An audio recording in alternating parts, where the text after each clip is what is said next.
இல்லை, டேடி நல்ல வார்த்தையாக்குற போது அங்கிள் எப்படி மோசமானதாக முடியும்?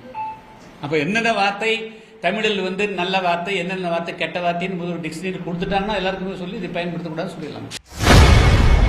முதலமைச்சர் மு.க. ஸ்டாலினை அங்கிள் என்று அழைப்பது என்ன தவறா, அது என்ன கெட்ட வார்த்தையா என தவேக தலைவர் விஜய்க்கு ஆதரவாக புதிய தமிழகம் கட்சி தலைவர் கிருஷ்ணசாமி கருத்து தெரிவித்துள்ளார்.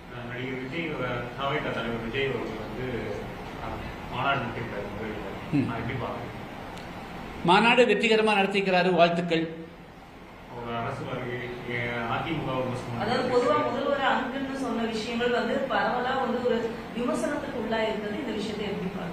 அங்கிள்ங்கிற வார்த்தையில் என்ன கெட்ட வார்த்தை இருக்குது? இல்ல, அங்கிள், ஆண்டி, டேடி. டேடி மோசமான வார்த்தையா நல்ல வார்த்தையா? டேடி நல்ல வார்த்தையாக்குற போது அங்கிள் மோசமான வார்த்தை எப்படி ஆயிரும்? இல்ல, டேடி நல்ல வார்த்தையாக்குற போது அங்கிள் எப்படி மோசமானதாக முடியும்?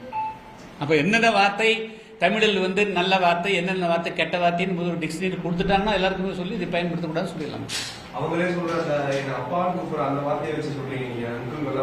நான் அப்படி சொல்ல, டேடி, அப்புறம் மம்மி, ஆச்சுங்களா, ஆண்டி, அங்கிள், பிரதர், ப்ரோன்னு சொல்லி கொடுக்குறீங்களா?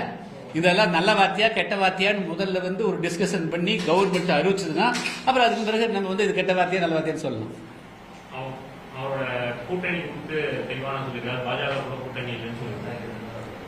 இல்ல, கூட்டணி அவருடைய நிலைப்பாட்டை அவர் சொல்லியிருக்கிறார், அதுக்கு மேல நாங்கள் சொல்ல. ஆனால் அதுல வந்து ஒரு முக்கியமான அம்சம் வந்து மீண்டும் வந்து ஆட்சியிலே பங்குங்கிறது தொடர்ந்து அவர் வலியுறுத்திட்டு வராரு. இதெல்லாம் இன்னும் நாள் இருக்குது, இதெல்லாம் எப்படின்னு அப்படி பின்னாடி பார்க்கலாம். நாங்கள் கூட்டணியை பற்றி இப்பவே சிந்திக்க. செய்திகளை உள்ளது உள்ளபடி தெரிந்து கொள்ள ரெஃப்ளெக்ட் நியூஸை சப்ஸ்கிரைப் பண்ணுங்க.